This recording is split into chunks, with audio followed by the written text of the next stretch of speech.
The following program contains adult language, poor taste in jokes, racial slurs, political slurs, slants, and all sorts of things that, if you are sensitive and have a delicate constitution, you should probably go watch Teletubbies.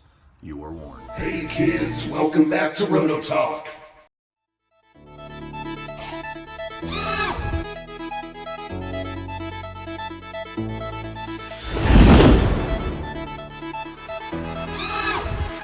Kids, welcome back. I hope you had a good holiday, Christmas holiday, and soon to be New Year's holiday. Sorry for the absenteeism, but with family and traveling and Christmas and blizzards that take over the world, that thing was so overhyped. We've nothing more to fear. I'm sorry. We had 55 mile an hour winds here, maybe 60, and we had 35 below zero. You know, that sucked, but we didn't get that much snow. They're like, oh, you're going to get 85 feet of snow. Bad things are going to happen. Wasn't that bad. It's already melted off. So, what we've got here, besides wine night, it is Wednesday after all. A census taker once tried to test me. I ate his liver with some fava beans and a nice Chianti. I had a buddy of mine on the channel who subscribes. His name's Jeremy, and he had lost his old man back in 1993. I had lost my old man in 2004, and he had reached out to me and he said, hey, my old man had I don't know if it was a Prather Lap Cat or what kind of outboard it was. I can't remember, sorry dude. But he's like, could you do a brief overview of the outboard setup, the linkages, the fuel system, what you use, and things like that. So what we've got here is the lucky shit. This is a boat that I got off eBay. If I have a picture of what the hull looked like, somebody had rattle can painted it pink. There it is right there. And I bought the hull for next to nothing. So, and I bought it, sanded it, the 65 layers of paint off of it, repainted it into the lucky shit. We got our little Irish, what do you call those warlock guys? You know, leprechauns, that's it. Put some Johnson on there, repainted it, clear coated it. This is not an engine that came with it. It's one of mine, but it turned out real nice. Fiberglass hull. I'm going to go grab a spare engine and fuel. Be right back. I may have said this in the past. This poor boat's so dirty. It sits on top of my toolbox. It's a shelf queen. I run him once a year for nostalgia. When I was a little kid, the very first boat I ever got in the 80s was a Great Plains Wildcat, which was an electric catamaran, and it had two 540 brush motors in it. It was a big white thing with rainbow stickers on it. Thank you for all the gay guys that have ruined the rainbow for my kids. And it had a rotary speed control. I think I put a Novak in it, and I just thought it was the coolest thing. I was just maybe, I don't even remember how old I was, pretty young. And then the first real boat, quote unquote, I ever built was a Mach 1. I think it was an ABS hull. Might have been fiberglass. I think it was ABS. Tunnel with a KMB 3.5 outboard on it. And I just thought it was the neatest thing. And I'm sure I didn't have it running properly at all because I was probably like 11. But so here's an outboard. This is a KMB 3.5. So a 0.21 engine. Nitro engine. Okay? This one is a fully functional, good shape engine. At least I think it is. Yeah. Impression sucks. But anyway, so a couple things to note on this for those of you that are interested. The difference between this one and this one, the only difference realistically is this one's running a tune pipe, this one's not running anything. Okay? So how these work. With nitro engines, you have to pressurize the fuel tank, unlike gas engines. Gas carburetors for gas boats that we usually do on this channel have little mini fuel pumps in the carburetor, and as long as the fuel's not really, really low and far away, it'll pump up just fine. Nitros, you have to pressurize the fuel tank. So what you do is your inlet for your gas tank, okay, you can see here, you got two copper tubes, one on the top, one on the bottom. A lot of times you'll have a dimple in the top of the tank that raises up, and this top one, what you'll do is you'll take that tube and you'll bend it up slightly so it goes into that little divot.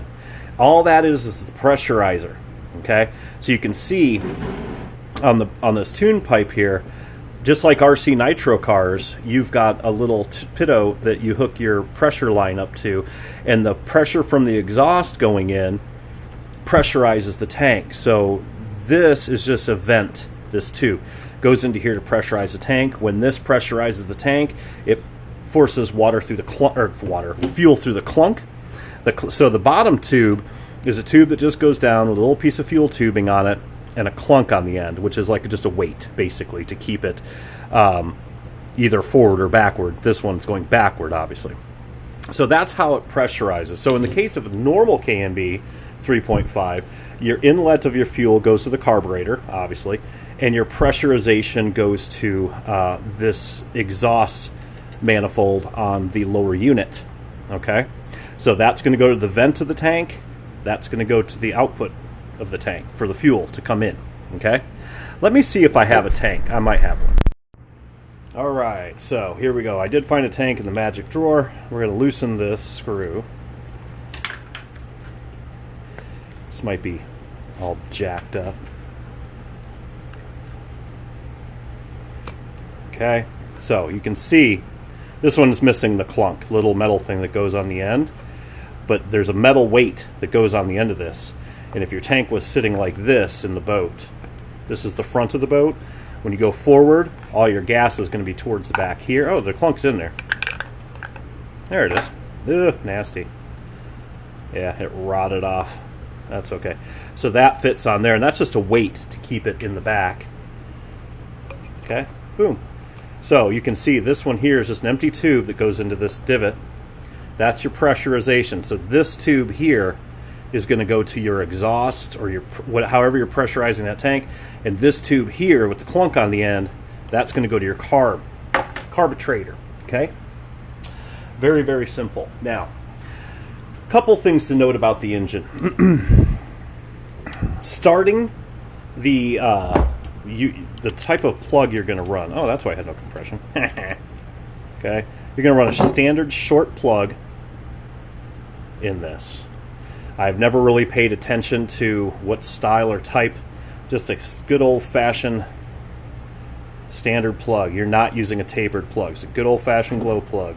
Every 21 engine in the world, old school, takes these. So there are short and long. This is a short. Tighten that up. Was an 8 mil? Yeah. Now we got compression. Okay. So your throttle's over on this side. Man, this thing gummed up, man. I've been bad to this engine. The other thing, your cooling. So your prop is rotating this way, okay, counterclockwise, just like an electric boat or a gas boat, same thing. All right. So we still have a, yeah. So what happens is it's going to shove the water up this tube, cooling line tube. This tube makes an S snake in the lower unit, up into this tube, goes through the head, spits it right back out the side. Easy. Easy, nothing to it. If you need to, when you need to grease the shaft, there's two ways of doing that. You can take out these 4 bolts, screws, and you can take the engine off the lower unit. That's all it is. And you can grease it that way. The easier way to do it is to unscrew this. Now, the trick to this black thing here is it's a left-handed thread. Okay? So if I go like this, alright, oh, now of course it's, oh, that one's broken. See that? Yeah, this one needs some parts, but you get the idea. So if you go to the right, it will loosen it. To the left, tightens it. It's the left-handed screw, because your prop's going this way. If it was a right-handed screw, it would unwind and come off on you. There is a flex shaft that goes through here. Unscrew this, again, righty-loosey, lefty-tighty. Pull out that cable, grease it up, slap it back in there just like you would with a gas boat. The carbs on these are super, super, super simple if you're running a good old-fashioned KNB 3.5. You have one needle. And your throttle's right here, which seems to be stuck. And that's it. And you got your idle adjustment. That's just your idle adjustment, okay? So what you want to do, you can crank that idle screw all the way out, counterclockwise, almost all the way out. Close it so it's completely closed. Open it just a little bit, or just start slowly threading that in, and you'll see it'll do a stop gap. It won't let you close the carb all the way to stall it. You may want to do that, you may not. It's up to you. I usually set mine up so the trim on the radio keeps it at idle, and that way I can kill it in reverse if I want to. But starting settings that I always ran on these for bench tuning, 6 turns out. So basically take this lock nut, make sure it's relaxed. This is a lock nut, this black one right here. Take yourself a wrench, make sure that's loose. Okay, and then screw this in all the way gently till it stops. Okay, then count them. 1, 2, 3, 4, 5, 6.5.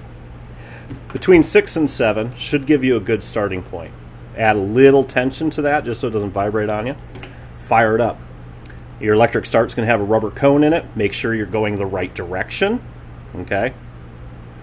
So, it's going to be, remember, you're spinning left, counterclockwise. Same thing. So if this were a nitro engine, in a car, whatever the case may be, make sure you do that right. And then tune from there. Okay, but between 6 and 7 turns out, that's your devil on those. Okay? So that's the fuel routing lines, easy enough. Usually, you will run cables for the steering. Okay? And then you run a servo horn bilaterally like this. Push-pull type of setup. If you have the room and you want to do straight rod, that's better yet. Okay? Usually with that, you will also have adjustable. I do not. Yeah, do I on this one? Yeah, these thread in and out right here. Okay? This cable is soldered to the thread clasp, and then this threads in and out of this clasp, so you can adjust the tension. This one could probably use, it's not too bad. Nope, that's about perfect. You don't want it so tight it's pulling on stuff, but that's nice and tight. That's perfect, okay, at least for me. Throttle's the same principle, okay. This throttle should be glued up to here, but that's okay. And then you can see how I have it like that. Very simple. Very, very simple boats. Then what I do is I use a 3 to 5 degree positive angle on the engine. So if you're looking at the engine this way and it's on the boat, about 5 degree positive, keep that nose up. Make it run a little bit dry. These are sketchy. Once you get them going fast, not much of this boat's in the water, just a teeny tiny little bit in the back, if you're doing it right. So, but I never start with it 0. I always start with it about a 5 positive, and that way it pushes your nose up. Works really well. Nitro fuel. The nitro fuel I run in my cars, all my cars, I only have 2 or 3 nitro cars left. There can be only one! But they're all running Novarosi race engines, off-road engines. And my only nitro boat I have left is the one you're looking at, I think. Yeah, that's right.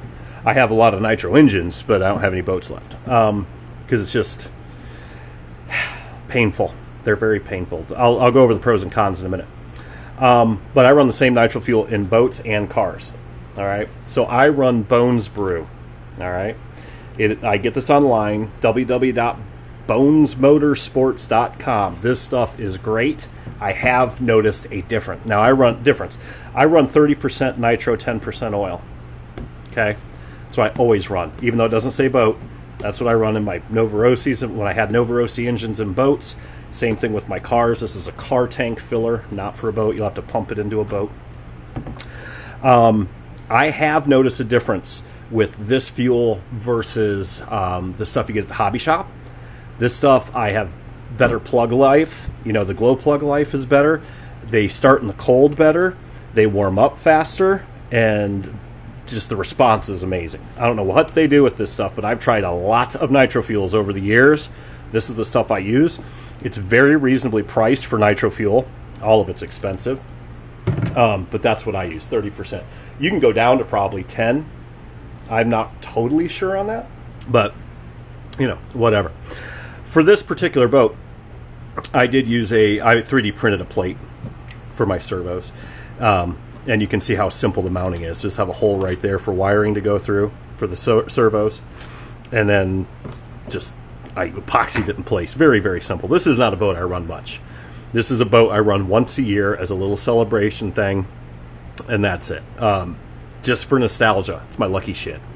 It's a neat little boat. I like I'd say once a year, maybe twice a year, I will actually buy a tunnel hull off of eBay, or if I have a friend that has one in the attic or something. And I'll buy one as cheap as I possibly can. I'll restore it, run it, sell it. Just because I like to work on them. They're fun. To take them out as a daily runner, not my bag. It's a pain in the ass. And I think Nitro outboards are easier than Nitro inboards, by the way. Now, that's my personal opinion. I have never run large Nitro boats, like the big 80s or whatever. Honestly, I've always been in the 21 and 12 range, the .21. And I've run the K&B 7.5s as well for the outboards. But as far as inboards, it's always been 21s or 12s, you know, like the little tiny riggers or the 21 Novorossi hydroplanes, things like that. Nitro fuel is so damned expensive, and boats really suck up the fuel. They really do. They not like a car. Cars aren't nearly as bad. The pros and cons to Nitro versus gas, I don't think there is one. Gas is cheaper. The engines are cheaper. Believe it or not, you can buy a big-ass 30 cc's Anoa gas engine for the same price, actually probably cheaper than you would buy a Novorossi boat race engine. There's a nostalgia to it. I mean, Nitro sounds like a pissed off bee. I do have a run video of this boat I'll put up there from running it this summer, and it was fun, you know, but very, very temperamental. The engines are very temperamental to tune. You have to tune them every single time you go out.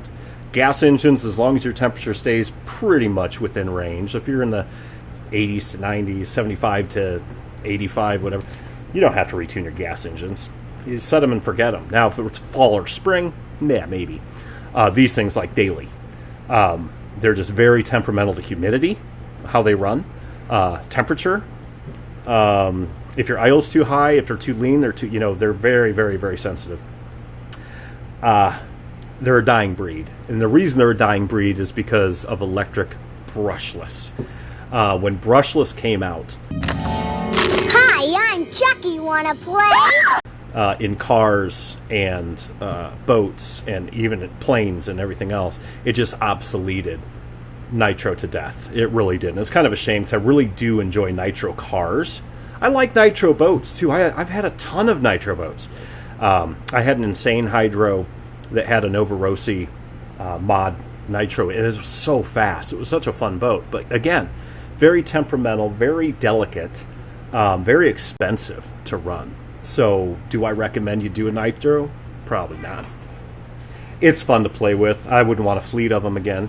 And I did. I had lots. So, that's just a general overview of a 3.5 K&B tunnel hull. Well, a tunnel hull with a K&B engine on it. All in all, very fun day. They're fun to play with, but can be frustrating as hell. I think these are very simple engines. They have one needle. They either run or they don't. So, that's pretty nice. But aside from that, just follow those couple little tips I gave you. If you have any questions, let me know. It is hard to find Nitro info with boats online, especially on YouTube, I think. So I will answer anything I can for you. But I wouldn't say I'm a Nitro expert, but I have run a lot of Nitro engines. But again, I don't race. So we'll see. Anyway, let me know if this helps. Keep dry side up, kids. Bye.